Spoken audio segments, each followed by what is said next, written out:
우리가 여전히 존재의 변화를 감당하지 못하는 가장 큰 문제는 실존적 죽음에 대한 이해와 고귀한 삶의 가치에 대한 이해 부족이 아닐까 생각합니다.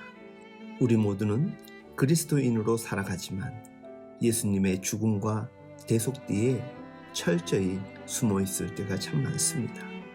누구든지 자기 십자가를 지고 나를 따라오라고 예수님은 말씀하셨는데, 예수님이 지신 십자가는 골고다 언덕을 지나갔고 못으로 박히고 창으로 찌르는 과정을 담고 있습니다.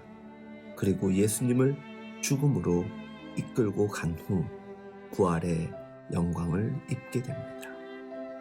우리의 십자가는 그냥 지고 갈 수 없는 죄의 무게도 무게이지만 우리 자아의 저항값이 너무나도 크다 보니 예수님처럼 짊어지고 가다가 죽음에 이르는 십자가가 아닙니다. 다소 당황스럽겠지만 저와 여러분들이 져야 할 십자가는 먼저 죽음으로 맞이해야 할 십자가입니다. 이는 육체적 죽음이 아닌 자아의 죽음으로 새로운 존재로의 변화를 경험하는 출발 지점과 같습니다. 그리고 나서야 우리의 몸과 마음으로 짊어지고 가게 됩니다. 그런데 아마 우리 손에 못을 박으면 못이 박히지 않고 도리어 튕겨 나갈 것입니다. 우리 거친 자아는 좀처럼 죽지 않습니다. 아니, 죽으라고 하면 죽은 척 기절해 버립니다. 그러나 죽어야 삽니다. 죽지 않으면 다시 사는 부활이 없습니다. 죽은 사람에게만 부활이 있는 것입니다. 하지만 그 어느 누구도 죽기를 두려워하고 포기하기를 힘들어합니다. 예수님께는 온 인류를 위해 져야 할 십자가가 있으셨습니다.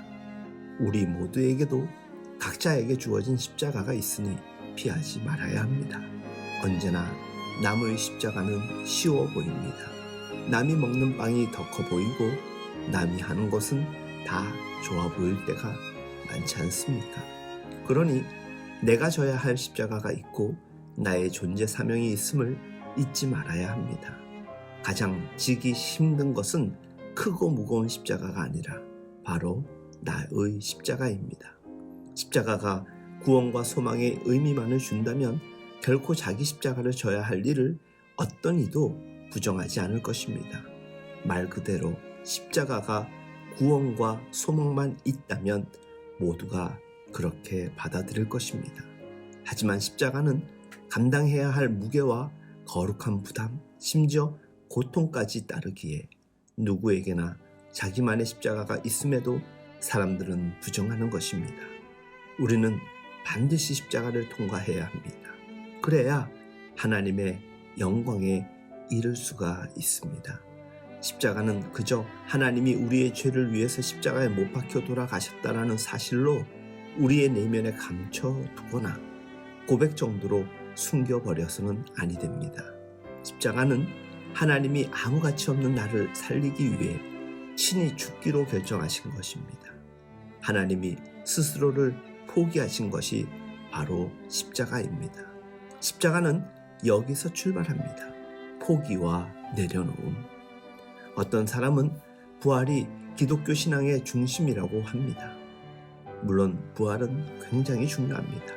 하지만 우리는 십자가로 구원을 받았지 부활로 구원받는 것이 아닙니다. 십자가가 구원이라고 한다면 부활은 구원에 대한 확인입니다. 그런 의미에서 믿음과 구원의 핵심이 바로 십자가입니다. 부활은 십자가에 뒤따라오는 영광입니다. 오늘과 같은 고난주간 그리고 십자가 죽음을 거쳐야만 부활의 기쁨에 이를 수가 있습니다. 주 안에서 사랑하는 여러분, 십자가를 바라보기도 해야 되겠지만 지금은 십자가를 마음으로 품고 짊어지고 있어야 할 고난주간입니다. 그리고 내일은 실제 주님 십자가 위에서 죽음을 맞이하신 날입니다. 우리도 내일을 맞이할 수 있어야 합니다. 나는 죽고 예수로 살아나는 십자가 위에 있을 수 있어야 합니다. 그래서 예수님은 십자가를 지시기 전, 잡히시기 전날 고독하게 하나님을 향하여 기도했던 것입니다.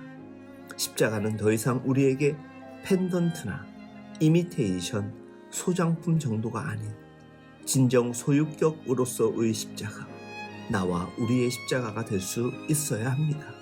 오늘 하루도 허락된 일정과 자리에서 변함없이 살아가되 십자가 길을 걷는 거룩한 여정 되길 축복하고 응원합니다.